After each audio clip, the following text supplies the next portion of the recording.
Life isn't perfect, and neither are we. Nope. But we know how to face our fears And have some fun.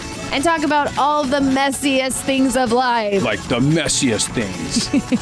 Get connected to yourself, get connected to others, and get connected to the life right in front of you. This is The Connected Life with Justin and Abby. That's me. That's you. And you. Ho, ho, ho. Merry Christmas.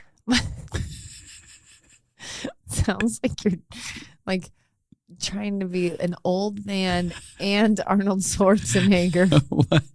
Do you know that? Ho, ho, ho. Merry Christmas. Did you Does know? he have a baritone voice? Is that why? Yeah. Oh.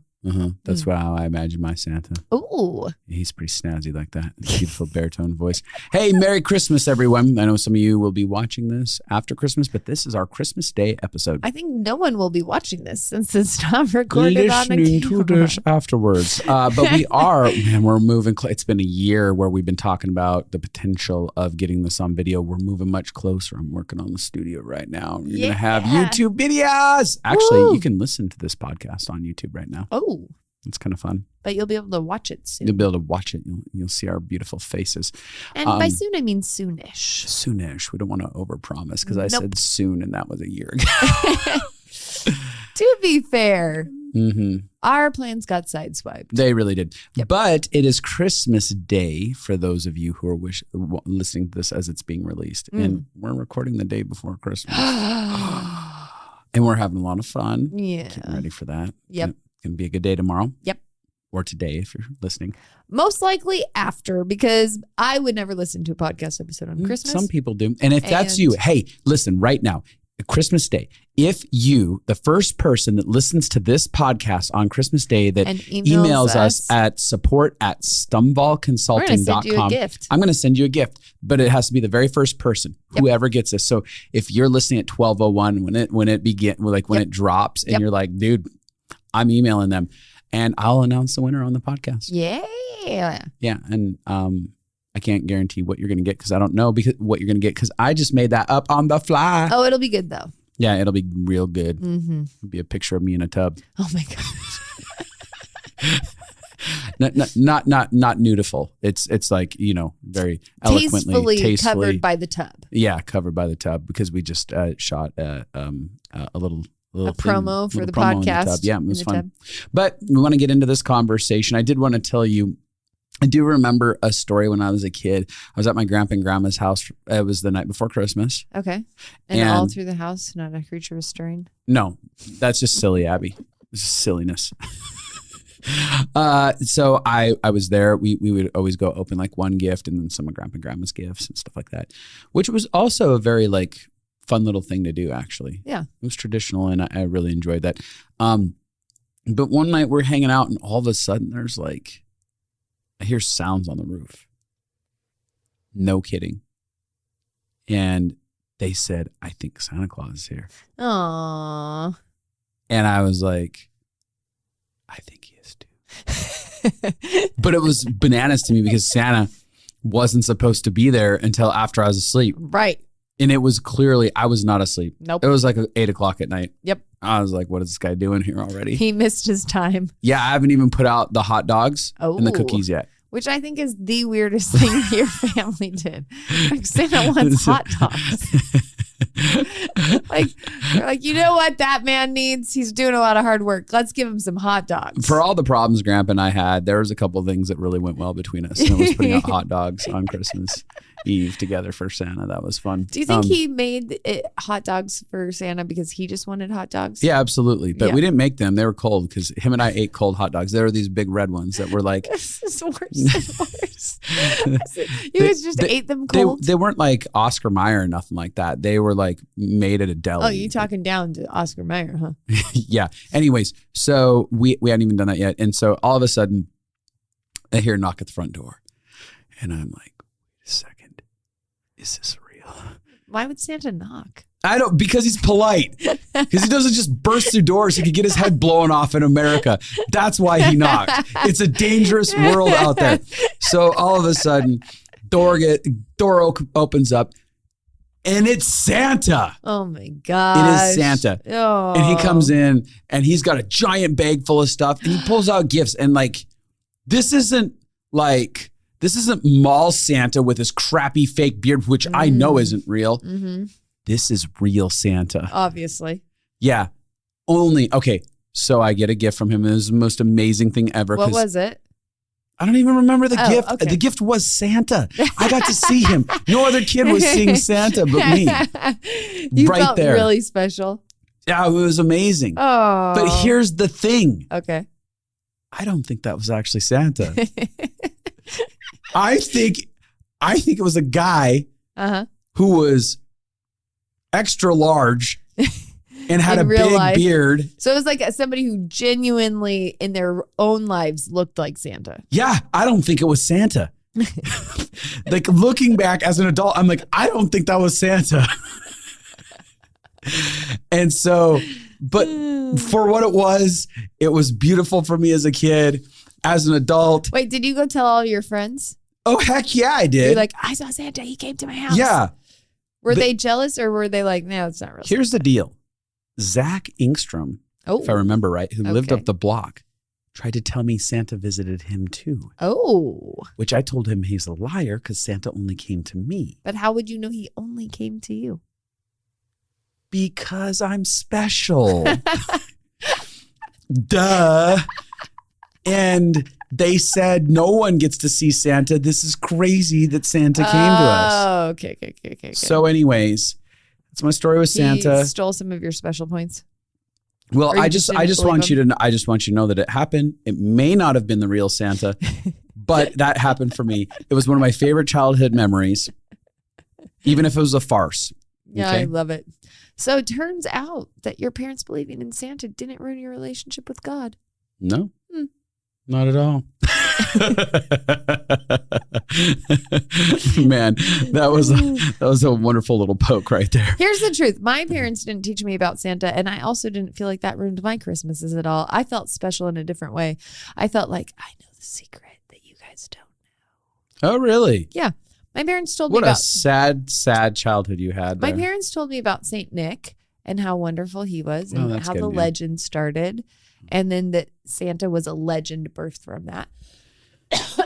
But I felt special like I knew. Oh. I know what the adults know. That's great. That's great. But Santa visited me. So onward with today's talk. Today well, I'll introduce it. Oh, okay. I was going to say, today, we kind of want to talk about a couple things, but one of the things to me is how love is never wasted. What you do, that's one of the things on my agenda. And you also have something on your agenda. Well, yeah, part of it. Okay. We're gearing up for the Love is Never Wasted conversation here because today is Christmas Day. And for me, there is something so beautiful about what this day represents to so many people. Because to me, it's actually about the gift of love that came to reveal the truth of our being. You know, like there was this gift of love that came and stepped foot inside of the earth to reveal the truth of who we truly are, the truth of our being, like from the perspective that we are love. We were made in and through love. In our broken perspective that we are separated from that which created us leaves us in a sense of acting out of a way that is not who we truly are. Yeah. So often, the destructive measures that we take as human beings is because we're not intimately acquainted with the reality that we are connected to this unconditionally loving Papa who designed us. And so inside of it, to me, the truth of our being getting revealed is such a powerful reality.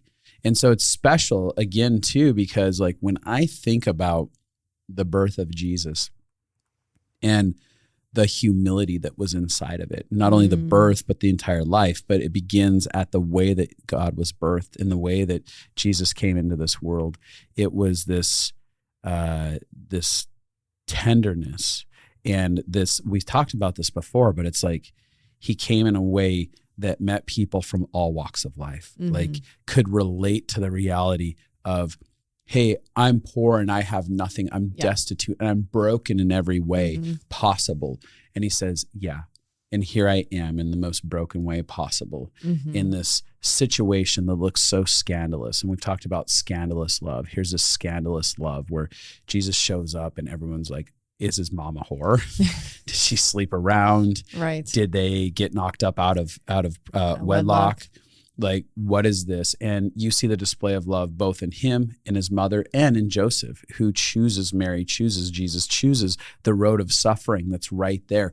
And there is this, from the very get-go, the way that he shows up is these powerful acts of love that are all involved inside of it.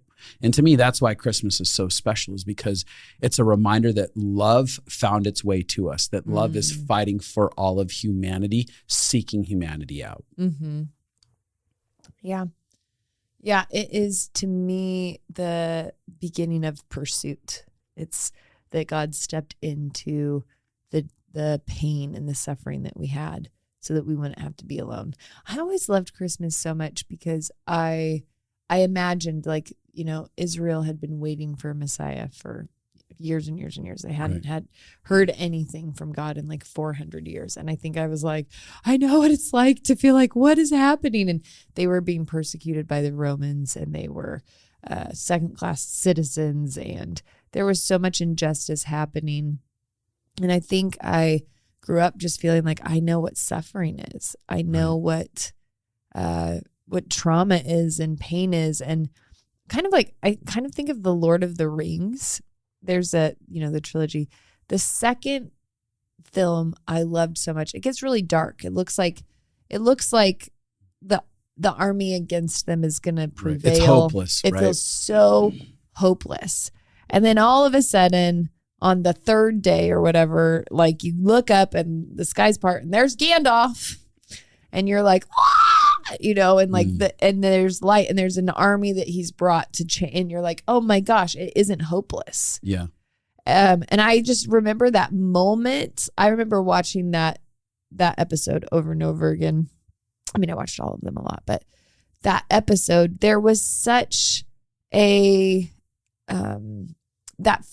tangible feeling of like, but it isn't all lost. Yeah. Hope isn't actually over. Yeah. There's so much more that we can see that can change the game. And that feeling of everything we see looks bleak, but there is a light that can come through to break through the darkness. And that is what I feel like Christmas is for me. It's the reminder that no matter how dark things feel for me, no matter how much sorrow and suffering I see for the people around me or happening in the world, there is a light that broke through, that came to set us free from ourselves, to set us free from, I was talking to a friend of mine yesterday, and they were going through a hard thing. They had to walk out a scenario with someone where they were doing something that loved them, but also hurt them. Because I think sometimes when we're loving people, it can still be painful. Yeah. We can make decisions that are like, hey, I know that doing this is the most loving thing I can do. However, it's not what you want. It's the things that you'll feel you don't want to have to feel with this act, but it is love. Yeah. Like when you broke up with me, there was a feeling of that. And my friend was just talking about that deep pain of feeling like you're disappointing people, or the deep pain of feeling like you're hurting people, and how much they hate that. And even they have some self-hatred around that feeling. And I was just like, yeah, I mean, this is what it is to be human. There's so many people that I've hurt, and there's so many people that have hurt me. And I was like, because I just think instead of avoiding those feelings, we should accept, like, that's part of the human experience. And thank God. And this is what I said. And the thing that stabilizes me through that is that God came to forgive us, that he broke into the planet, into our suffering, not only to liberate us from what is done to us by others, but to liberate us from what is done to us by ourselves, and to liberate us from what is done to us by our own inner turmoil and battles. And to liberate us from what we've done to others. Yeah. And so I think like the idea, like Christmas is that, like, forgiveness broke through. Hope broke through. Yeah. Secret option C broke through. Power broke through. Like, there is now an option when we see no options. There is now hope when we feel no hope. There is now joy where there was only sorrow. There's now a capacity to be forgiven, to be seen, to be loved, to be known, to be comforted, whether or not you've done something wrong or not. Yeah. Whether or not you've created your own suffering or not. This is what I love about Christmas is Jesus came. One of the things I've thought about a lot this year is how he healed everyone in the multitudes. Yeah. And the reason I've thought about that is like people who've been doing great and who've been doing horrible, super shasty characters who wanted to be healed. And like, it did not matter their lifestyle or their life decisions that were involved when they looked at him and said, healer, I need healing. Like he was happy to give that love away. Well, and this goes like directly in opposition to Santa, right? Which is Santa is like checking the list. Well, have you been good or have you been bad? You've been naughty or nice. Yeah. And there's not one time in the Bible that it shows Jesus asking somebody if they'd done enough right to get healed. It was simply, or telling hand them gifts out. or telling them you need to do more right before I heal you, or telling them you need to repent before I heal you. And I think him bringing physical healing was a representation also of salvation, of wanting to show the earth the tangible, hey, you don't have to have anything. If you just come, you get it. You get taken care of. Right. Which is it's grace, it's mercy. Right. It is interesting. You made note of that. I've thought a lot heavily about Santa and the naughty or nice list. And I'm like, this is kind of jacked up. This is like definitely like rooted in all performance. Like you're going to get a gift if you've performed well enough this year, kiddo. Yep. Which is something that, I don't need, obviously Santa to be torn down out of every mall and stuff like that over it. I'm just like, man, he really is Santa is more a representation of our broken human perspective, right? Well, and our need to control our kids to find a way to motivate their behavior. Right? Like really, it's like parents were like, we need something to make our kids want to be good. Yeah. But he's a really poor representation of Christmas. Yeah. Of the actual Christmas spirit, which is grace and mercy, right? That abounds plenty and says, I see you in the midst of your messiness and I choose you even when you can't make all the right decisions. Yeah. But he is a good representation in the sense of like all of the Christmas movies are like, you just have to have enough, like you have to believe that he exists. And I think that's really like the easiest way in. Yeah, it's a beautiful just believe aspect. that God exists, that he loves you. You get relief for your soul in that. Yeah. Yeah. So we feel very passionate about Christmas season. Yeah. Yeah. I think, and I think it's whether or not, no matter what faith institution you ascribe to, it is such a powerful message that actually stands in opposition to so many of our human messages, right? Like Santa was a prime example of a human message that says, hey, it's about our ability to perform so that we can receive something good. When a gift was given to us in all the acts, everything that Jesus is participating in inside of our life, he was like, no, my very life being born was a gift unto you, whether or not you accept it or reject it. I'm trying to it's like God being like, hey, I want to extend a gift to you and you don't even have to accept it. Yeah. And when you don't accept it, I'm not even offended with it. I'm still just at your door waiting, going like, hey kiddo, if you want this, I'm still available. And that's beautiful to me, that representation of love that says, I am only invitational and I'm not punishing inside of that. Yeah. Yeah. It's wild. So that part of what we want to talk about more is the conversation around love. Yeah, the gift of love. And I think, to me, that's what Christmas is the holy gift of love to the planet. Yeah. Because we could have gotten lost in all of our self-protection, all of our survival instincts, but to have the ability to access love, a deeper love than we have capacity for. That's like one of the best gifts that the world has been given, I think. Yeah. And so we were just thinking about love and how this holiday is built around getting to purposefully engage love. Yeah. And I was just thinking that the love you give or receive is eternal on earth. Yeah. Whether it's from God or from people. Like that's it's like a substance that's real that doesn't melt away when you leave. um, faith, hope, and love, and only love remains. And so this beautiful thing, when we are loved and when we get to love, and that's what this holiday is celebrating. So we wanted to take some time and we came up with some love questions that you guys can ask with any of your friends, because I think it's so beautiful to celebrate the gift of love together with people and to feast on the love that you've been given or that you've gotten to give. Sometimes I feel like I sometimes think of love as like a person, and I can feel as loved by getting to partner with love to give to people. Yeah. Or to receive love from other people. Both feel like you're getting to interact with love. Yep. I think that when I have taken the time, like these questions that we're going to talk about, when you take the time to meditate on love, hope breaks into your life. You realize I'm not alone inside of this world. There's a lot of goodness that's here, because it was very easy for me historically throughout my life to see all that isn't, all the negative and difficult things that is very real inside of the human experience.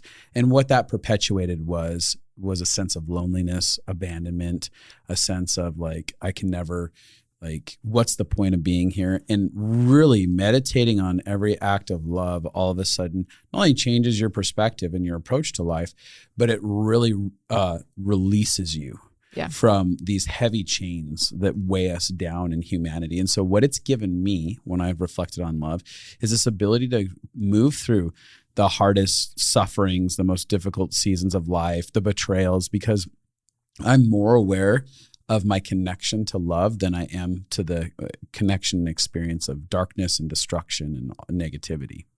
Yep. I love that. So it's a very empowering conversation we're having here today. Abby and I are going to answer some of these questions. I want to share mine first. Can I? Yes, go ahead. Okay.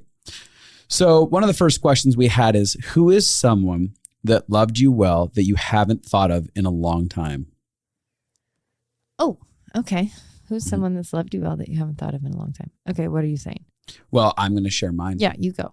So I had a couple people that popped into my mind, but I'm going to give two individuals specifically because they just stood out so much. Okay.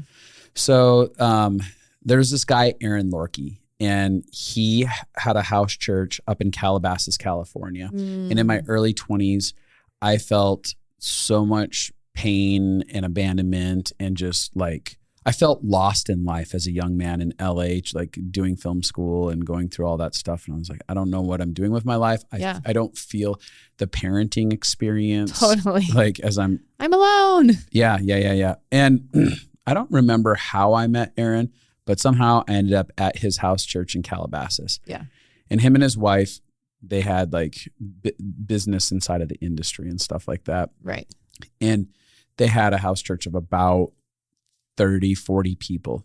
And I would drive all the way up to Calabasas. And every time I went there, I felt like I'd found myself at home. Oh. And Aaron was a guy that had a big smile on his face. And he always had this phrase that was kind of cheesy, but he's like, brother, you just got to keep on keeping on. I love that. But he always had a sweet, tender smile and a glow in his eyes. And he was always like, hey, how can we help you? What can we do for you? You come here as often as you want. And his heart was so postured as a servant. And I never felt like he was trying to control me or that he wanted to like make me be something different and change me. He was just like, hey, we're just here to have conversations. We felt called to love people in this area. Come spend time with us. And even as I'm talking to it now, I'm connecting into it. I'm like, oh, I could actually cry at how loved I felt by him and his wife.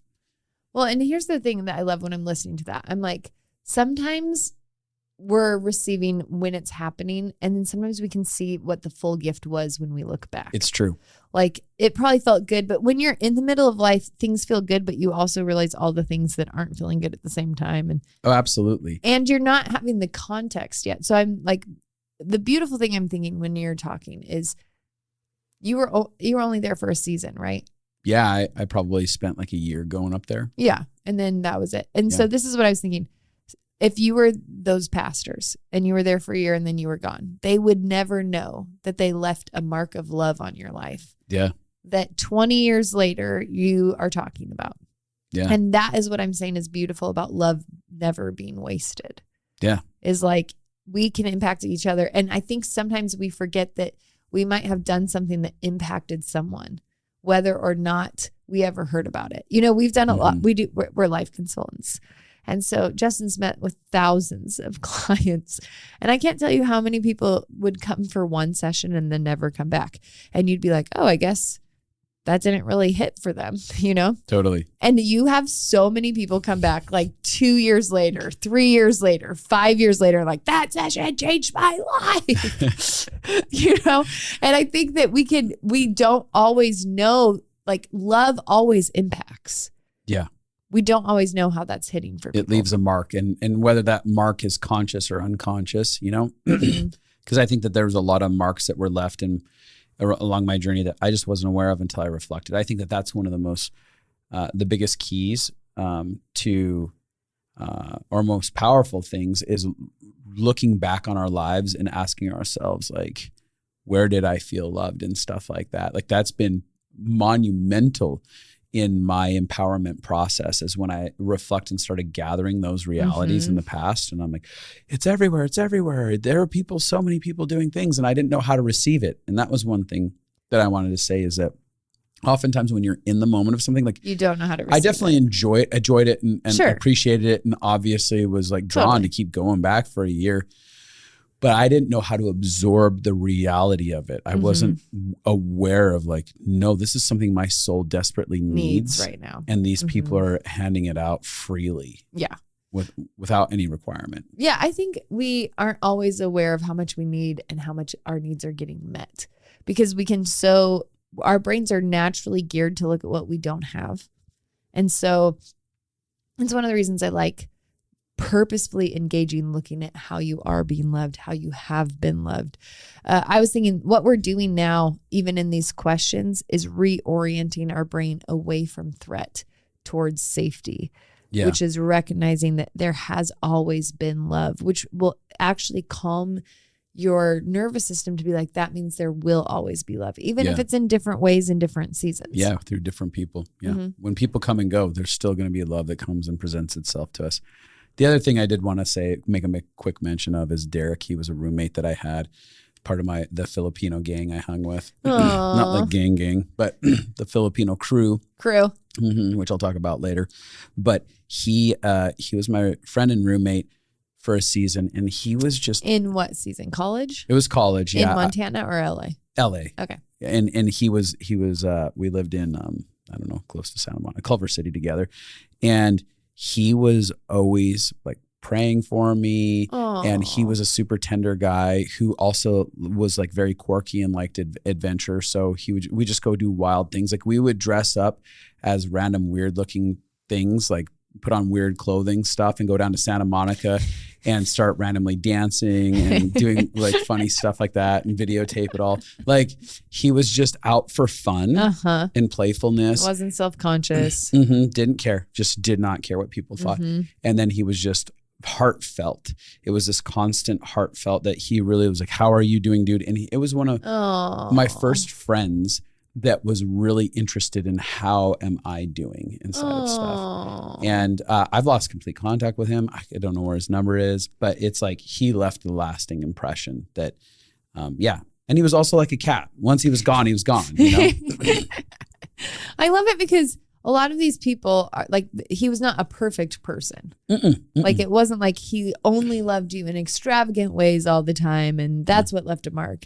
It was like, he was a full person, but there were things that changed you. Yeah, absolutely. Yeah. I love that.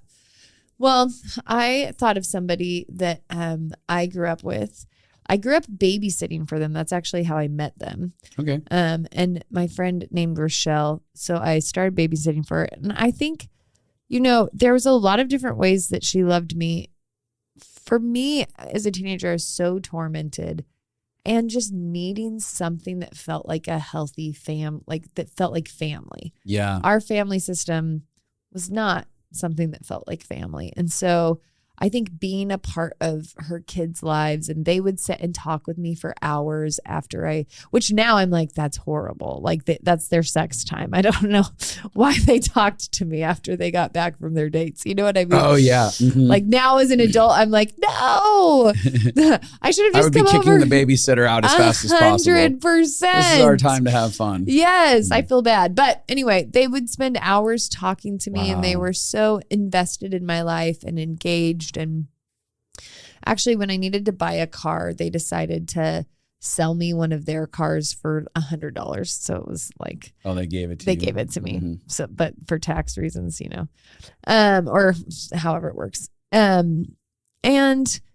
they asked me questions all the time and they shared their lives. I think half of what I felt loved by was just her being open about their life. She talked to me about sex in a way that my parents didn't talk to me about sex. And she talked to me about marriage and parenting and the challenges. And like, I was learning so much about kids and parenting and just trying to learn about what family looks like.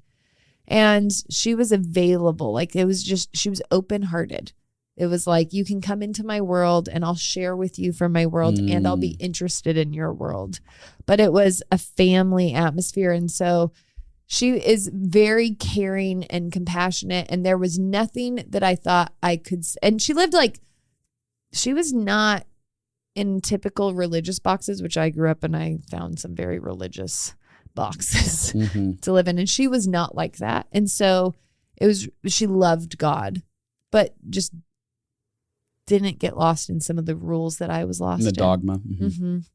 And so it just felt nice. It felt like she allowed me to impact her. I remember feeling like I mattered to her. The way I love her impacts her. And then she also gave to me. And I think those reciprocal relationships, especially with an adult, when you're a teenager, having an adult that receives love and gives love back to you can just feel so... she probably felt like an older sister. It probably like hit like what an older sister would have been like. Yeah. And just, I think the people that you meet that you know you could tell anything to. Yes. And you know they wouldn't judge you. Yes. And you know, part of that is when people are vulnerable. Like when people share things about their lives, you start to think, well, they wouldn't judge me because they shared that crazy thing they did. Yes. You know what I mean? I'm not saying she did crazy things. I'm just saying like, when we share the messiness of our life instead of just the picture perfect moments, we actually give people permission to be human and then to vulnerably share themselves as well. And, yeah. And there was a lot of ways they took us as nannies with them to Disney World. And that was the first probably amazing vacation I'd ever, like, we'd gone on really fun family trips, but that was like bougie experience extravaganza at Walt Disney World.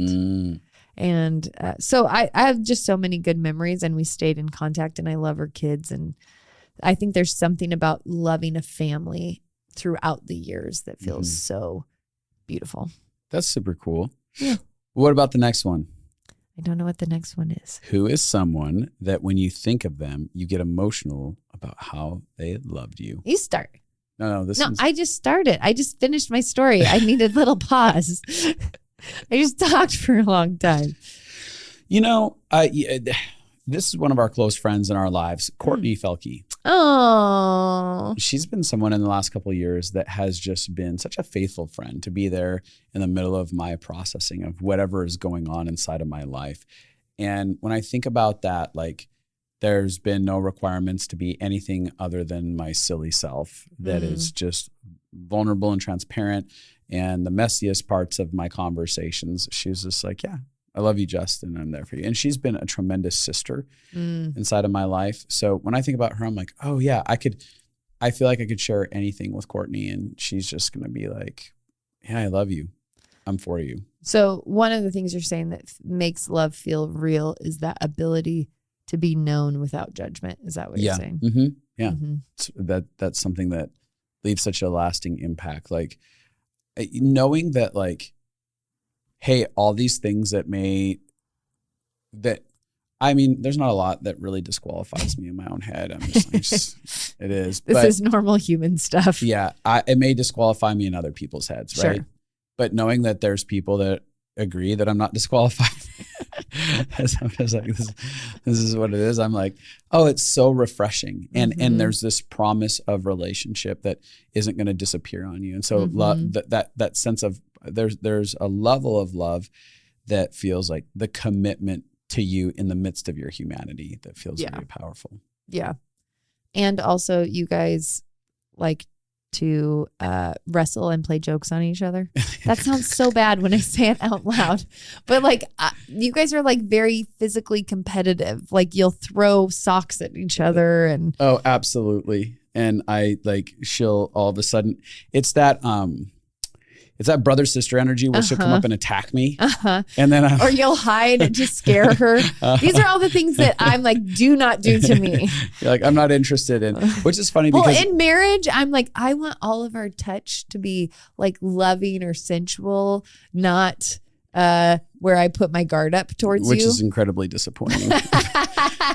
But I can get out that type of energy with Courtney and it reminds me of my childhood as I would twist my sister into a pretzel and perform wrestling moves on her. And she, my poor sister, she probably needs to process all this. She probably does. Yeah. And anyways, every sister from that era, I think, got put into wrestling moves. Oh, of course. As her older brothers practice on them. I'm like, no, come here. That is hysterical. But yeah, that's someone for me. I love that. What about you? You know, I'm going to go with something that comes up for me a lot in counseling, which is such a surprise because I'd say my mom is the person that I would think of. And she simultaneously has like hurt and left a hole in my world in such a dramatic way. But also the ways she did love me really, really impacted me. Which is a profound conversation in and of itself.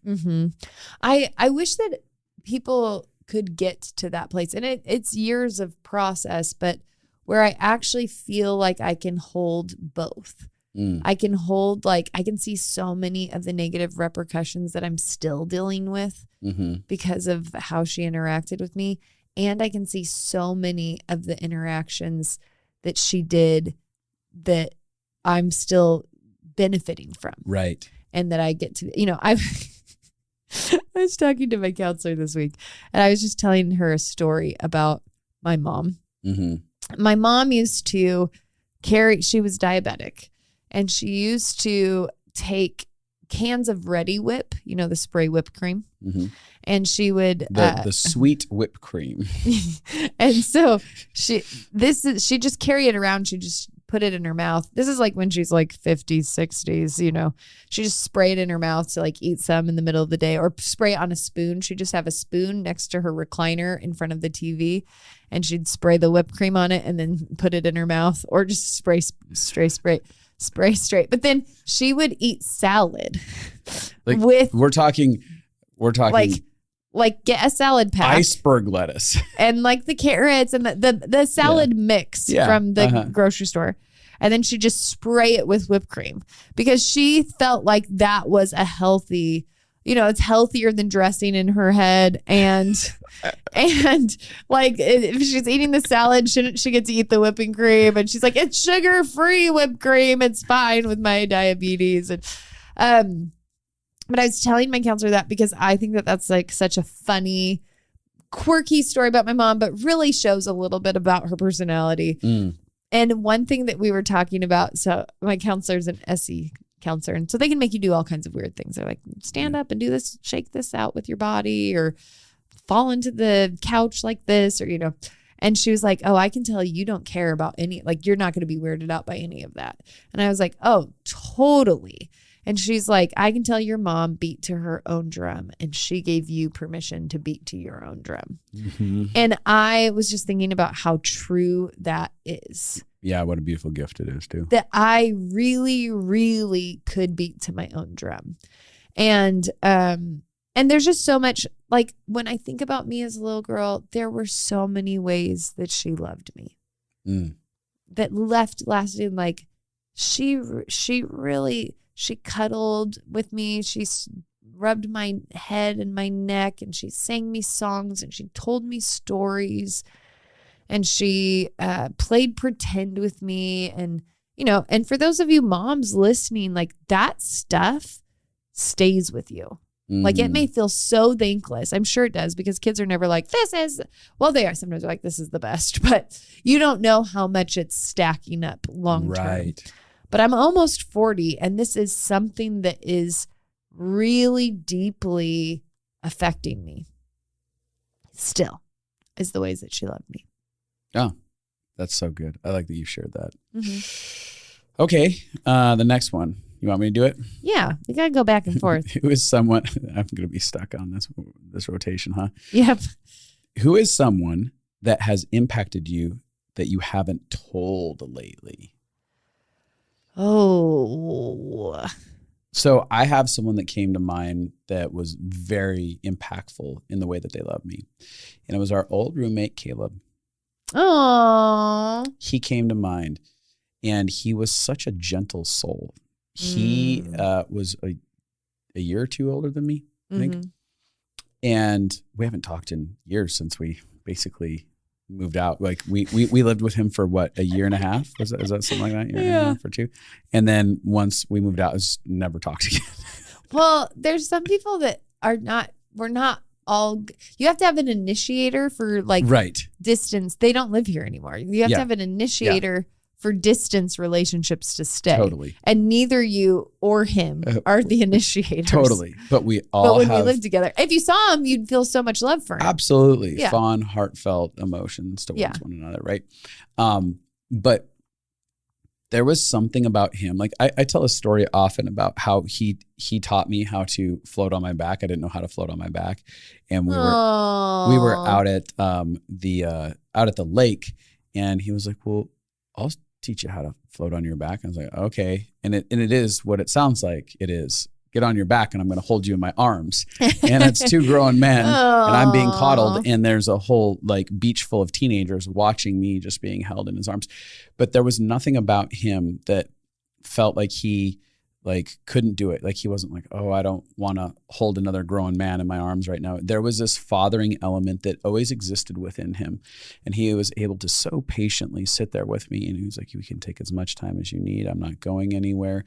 But that was indicative of so many responses where he would come home from his job at night, and maybe I would have things about my day that were going on inside of myself. And he would ask me questions. Yeah. And he would just be fascinated and ask me more questions. And it was that aspect of, again, he was the same age as me, but he expressed the nature of love through the fathering aspect of, and again, same age, but fathering me. I had these fathering moments with a peer where I was like, oh, the little boy inside of me needs a dad who would drop everything at the end of his day and be like, tell me how your day was, Justin.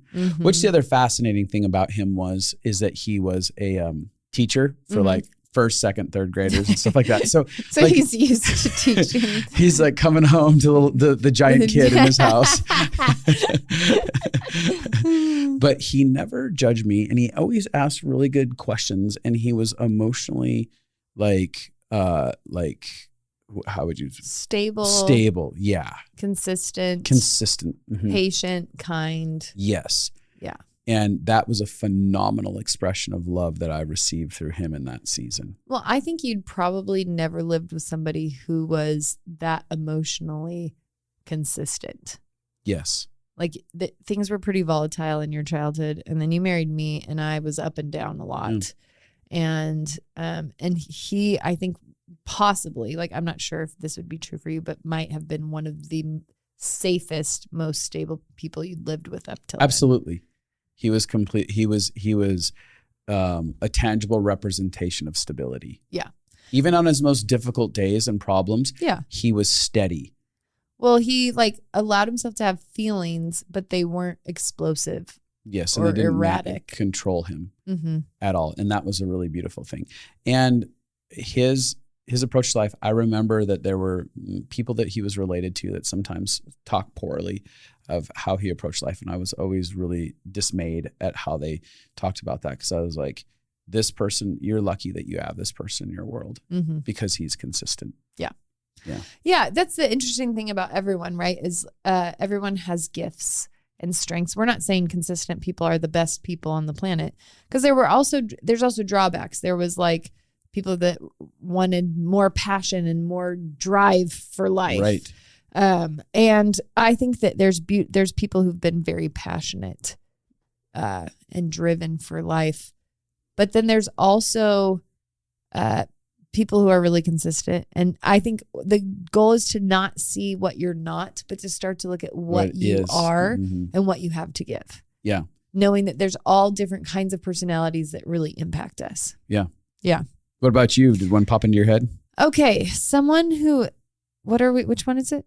Who's impacted me? That you haven't told lately. I've had so many people pop into my brain as we were talking about this. And the problem is I've actually told a lot of people recently how much they've meant to me. And those are the people that are popping up. But I will talk about I'll talk about Lauren Edens. So when I was really sick, she lived in Redding, and she is like a 7 to a T. Like she is always wanting an adventure, always wanting to get out and do something. She's so active, right? And so it was a very funny thing, and active in like positive things, and like doesn't love feeling the pain. She's very balanced now, so she's processing her pain. But like typical 7s, I'm saying, want to avoid all the pain. And then there was me, who was like in a deep depression while I was so sick, like couldn't do anything. And so we were this opposite kind of personality scenario, where she was very like, all she wanted to do was do activities. And like, I mostly was laying on the couch every day. Yeah. And her love language, it was, activities. Yes. And so, but the cool thing is, so she would invite me to do all these things, and we had to kind of like navigate through it, because sometimes it'd hurt her feelings that I'd say no all the time, but then she also understood I was sick. And sometimes I would feel like I can't be what is fun for you, but I also do love having you in my life. And so we navigated through it. We talked through it really well, which I loved. But she would keep inviting me to do stuff. And when you are drowning in, like I was so tired and felt so sick, and then the depression from not being able to live, having somebody to help you keep engaging life. And that is what she did for me. Like she helped keep sparking me to keep doing something. And she would find little activities that we could do. Like, we'd go on her paddleboard and she'd paddle the whole time. So I'd be out getting to experience nature and be with her, but it wouldn't be strenuous on me, and she would invite me to these extravagant events she'd planned that were adventure, but I could do them. And so I think that she's one of the people, I think that fun can impact you. Fun and invitations can impact you a lot. And those are two of the things. And I think it's easy for us to do hierarchy of like what love matters the most, or what's most important. But for that season, I think love is based on the season. For that season, what I needed the most was somebody that would have fun with me. Yeah, absolutely. And the introduction of that consistently, not getting angry, but the patience of her being like, all right, I'll keep chipping away at this, and creating the invitations that, and not get offended. Like that's beautiful. The patience inside of her to go like, I'm not going to be offended with this. Yeah. But you can't do. We have a couple more. What's a memory of a time where you were with people and didn't feel alone? Okay, I'm just going to talk about a general season. So I went to a church called this thing called the Assemblies of God in West Hollywood, or close to West Hollywood, somewhere over there. It doesn't matter. Old man time. But there was this church of all Hispanics and Filipinos, and there was 2 of us white guys, and I was just called the white guy. Hey, white guy, come here. It was always fun, and I enjoyed it. And I would get invited to all of because they were all familial. in their behaviors and their experiences. So it was always like, hey, this weekend we're going to do like a grill over at Pastor Mike's house or over at JR Aguda's house. But it was like, I was either at a Filipino house or I was at a Hispanic house, and everyone was gathered together just eating the best foods and having family time. And it was this thing where I was like, when I had felt really— Did you feel belonging? I felt so much in a belonging. weird way. Yeah. Eventually they kicked me out because they didn't agree with some of the things. That was a pastor's move. I don't know that the rest of them did. Yeah, that was definitely painful. But it goes to say, even in our conversation about love, like I didn't feel alone. And I also had a very painful situation where they were like, hey, you should probably leave because we don't like your value system in this one area. Which was totally okay. Like I never, like I didn't go on to be bitter about that. I actually went on to be like, oh no, they were also much like the Aaron Lorkey thing, but they were this major representation of feeling loved and not alone inside of family. Because I oftentimes felt alone in how our family did stuff. Not just our immediate family, but when we were with extended family and the problems inside of that. Oh, there's a lot of disconnection and isolation within your family. Yeah. So just the oneness, and it was just come be one of us. So yeah, that was big for me. Oh, I love that so much. Yeah, it was wonderful. And I will never, like, best food I've ever eaten is that Filipino food and the Hispanic food that they made. It was just, oh my God. I just want to go back for the food. Food was my love language there. Oh, I love that.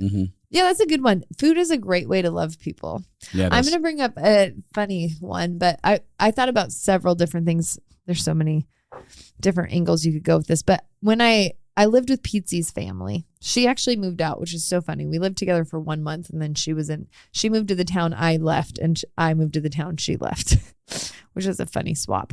So I lived with her family, and it was magical. I mean, her parents made me chocolate chip cookies every day and would just sit and talk with me. I think obviously it's showing the quality time is one of my love languages, but interest, like people who have interest in your lives. Yeah. How are you? How are you doing? That is stuff that leaves a mark. Like that they're busy, but they have time.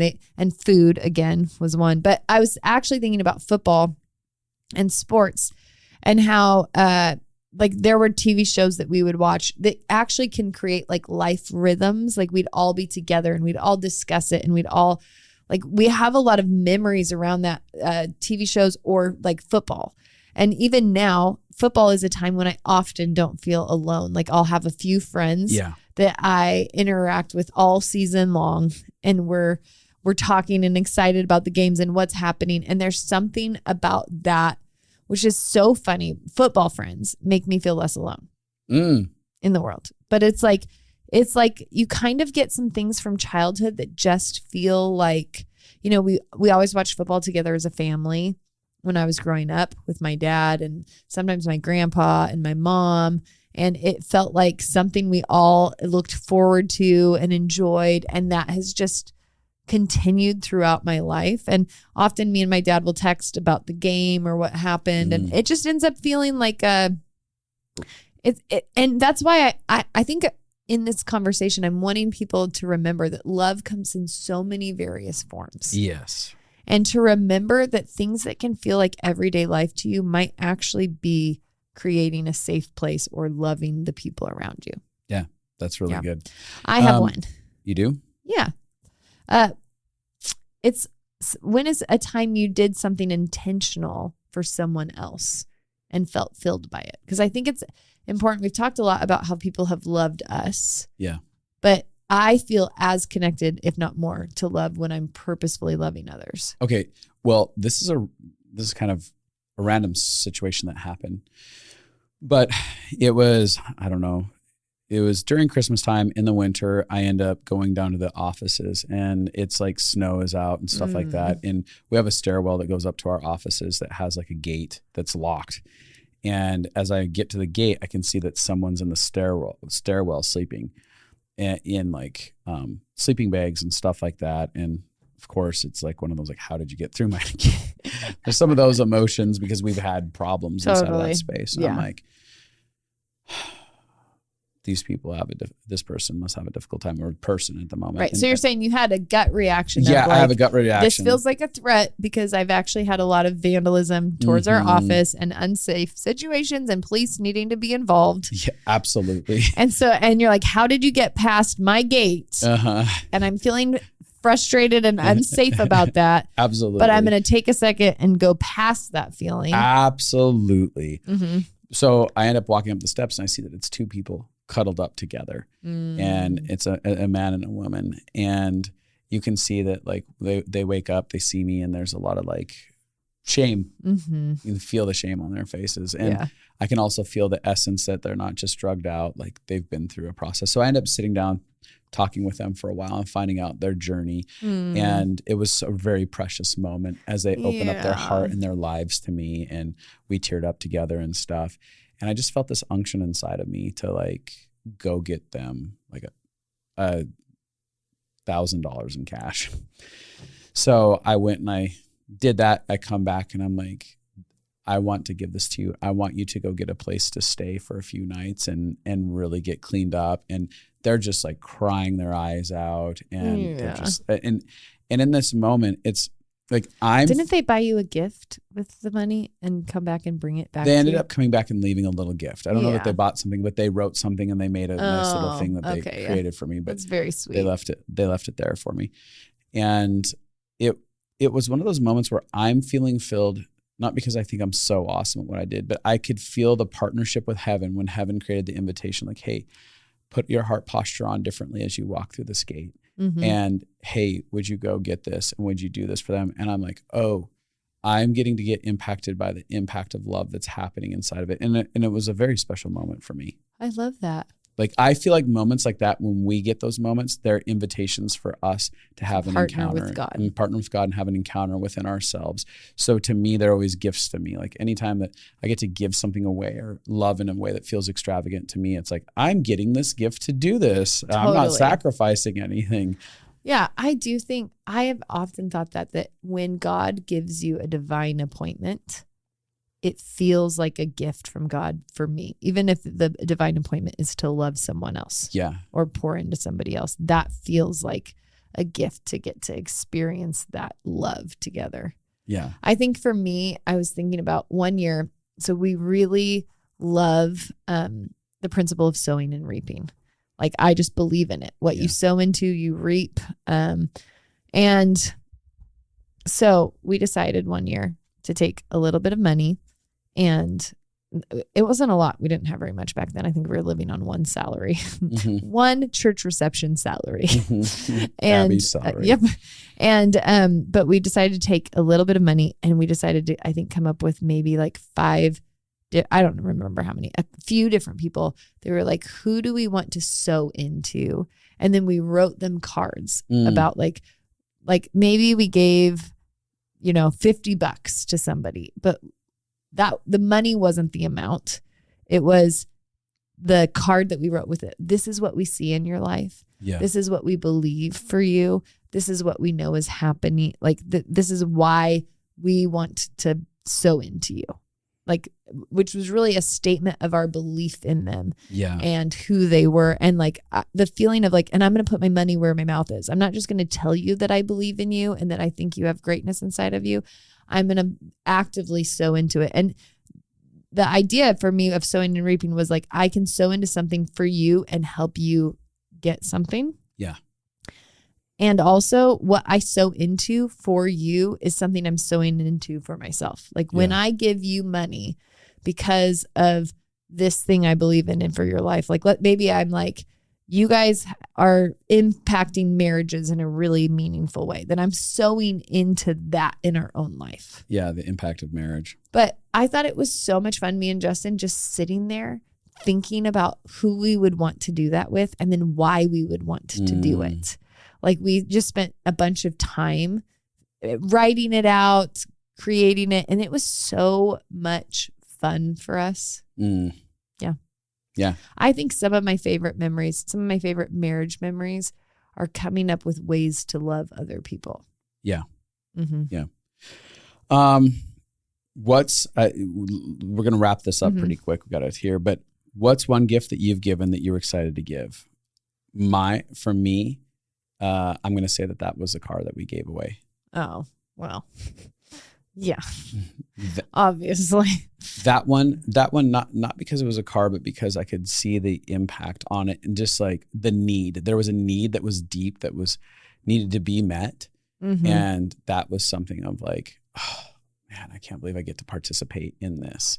And I know that this will have a long lasting effect for like the next 10 years at minimum of driving this thing around, that this is so. For those of you who don't know the story, I'm not going to give the full story, but we were trying to buy a house and we could not. It was just could not get the loan in the house to work out. And so we were finally like, let's give part of our down payment away to somebody else instead of trying this. And so we did. That's how we were able to use a chunk of it to get a car for wonderful people.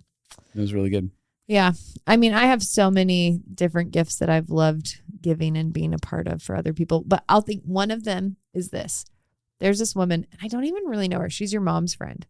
I'd met her once or twice. She's really sweet, and your mom loves her, and I'd heard about her forever.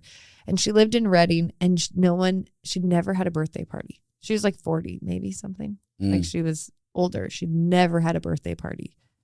And I don't even know how somebody contacted me about it because I didn't know her, but I helped throw a birthday party for her. Oh, yeah, I do remember that situation. And your mom flew in to surprise her. We wrapped your mom in a box. Yeah. Your mom helped, and this woman named Irene helped. We me and these two older women all threw this birthday party for this woman who'd never had a birthday party.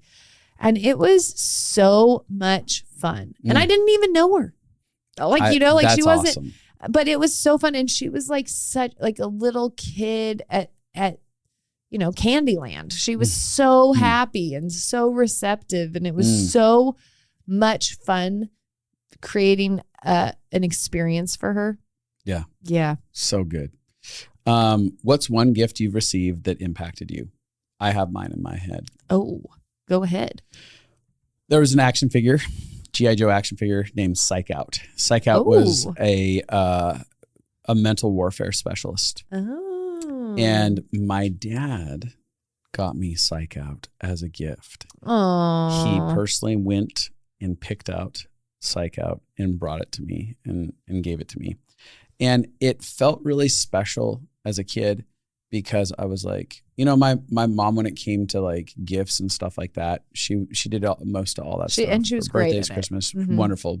She's just like the best gift giver, right? She's very proactively thinking about people, and you can see the thought process. And there's a handful of gifts that my dad gave where I knew that there was thought inside of it. And it didn't matter. The gift itself was like, sure. I mean, a kid loves a toy. Totally. But I could, even as a kid, I was like, oh, my dad got this. Yeah, he thought of me. He really thought of me. He took time to look through all the G.I. Joes and find one for me, which is wild that it was one of the most impactful action figures. Mm-hmm.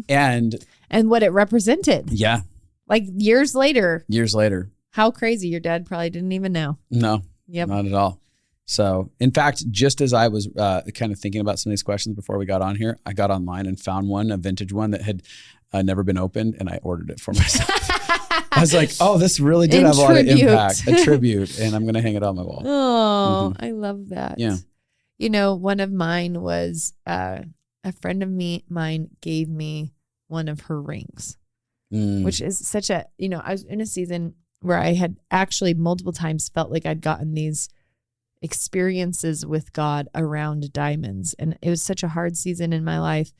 And the analogy of a diamond being that pressure can create something beautiful. Like intensity can create something beautiful. Coal is what it starts with. And then pressure turns coal into a diamond. Yeah. Something extraordinary. And I had gotten several words about that. Like, life is hard, but this is something that's happening for you, in you. Yeah. And that was so meaningful to me. Well, anyway, she didn't know that that's what I had been processing and thinking through, but she felt like she was supposed to. She had a ring that she'd been given. It had a diamond in it from someone, and the relationship had been ended pretty rough. And so it didn't represent something good to her anymore. And so she had said, God, I want to redeem this. Like, I'd love to see this redeemed. And so she's like, is there something I can do with it that would be redemption for it? And so she ended up giving it to me as a gift, not knowing that I had literally told God, if this is true, if you're saying that like it's cool and the pressure will get me to another place, like if that's a promise I can hold on to, that like something is being done through this. Yeah. Would you give me a diamond? Which I thought was the crazy spur because I was a teenager then, right? Like that's crazy. And, we were very broke. So would you give me a diamond to prove it? And then she gave me a diamond ring. Oof, so and cool. It really hit. But I have often thought the things that you have of your own that mean something to you. Yeah. When you give those to someone else, it can be really powerful. That's so good. My hope that you guys do, there's several things. I would love for you guys to actually think about these questions. Talk about them. Start to think about the ways that you've been loved in your own life. Mm-hmm. Talk about it with your friends, because as you think about it and talk about it, you start to relive it. Yeah. Your body doesn't know that it's not currently happening to you again. And so your body gets to re-experience the love the more you ponder, meditate, and communicate about it. And then the other thing is, may this episode inspire you to remember that anything you do in love matters. Yeah. Whether the relationship ends. I love that you shared a couple where like the relationship is no more, but that doesn't mean the love they gave wasn't a gift. So I think remembering whether you've, when you date someone, if you love them well and then you break up, it can feel so painful, but the love you gave is eternal. Yeah. And, or a friendship, if it ends, you can feel so sad and heartbroken, but the love you gave is eternal. Yeah. And that's one thing that, I've positioned myself inside of all experiences, is to learn how to apprehend the love that's available, good or bad, messy, whatever's going on, is can I apprehend and extract love out of every circumstance that is offering me love? Yeah. And to me, that's one way that love continues to be redemptive, is that no matter how much messiness that happens inside of our relationships, if we're deliberate about apprehending that love, it continues to be a redemptive measure to all messiness. Because it's like, oh yeah, well, in that relationship that broke up and split apart and there was a betrayal inside of it, I was still able to hold on to the love that the person had the capacity to give and that I had the capacity to give. And that redeems that mess to me. Yeah, I also think that one thing I'd like to challenge you to do is think about people and then let them know how they've impacted you. Even just so in this conversation, it starts to, once you start to brainstorm, it's like more and more ideas start coming to you. So even right now, I'm like, oh, I forgot about this thing that this one person did for me. I haven't told them thank you in a long time. I haven't talked to them. And I am like, one of the most meaningful things we can do is reach out to somebody after years have gone by and tell them that something they did mattered. That's so healing to everybody's soul. I know that people are always like, I'm sure people tell you all the time. When somebody reaches out to us, we're always so impacted by it. There's never been a time someone's reached out to me to thank me for something I did that didn't feel like it was feeding my soul on a deep level. Yeah. Yeah. And so whether you think that they hear it all the time or they know it or not, reach out to someone that has impacted you. Yeah. And speaking of impact, if you've been impacted by this episode or anything that The Connected Life has done, do us a favor, rate, review, subscribe, and share. Get it out there. Share the message with the world, because that's actually how our message spreads, is through how you get impacted and how you share it with other people in your communities and stuff like that. And come be part of The Connected Life. Invite people to come be part of The Connected Life community. So I love you all. Merry Christmas. Happy New Year. Love is never wasted. Never wasted. Don't waste it. Don't waste it. Goodbye. Bye.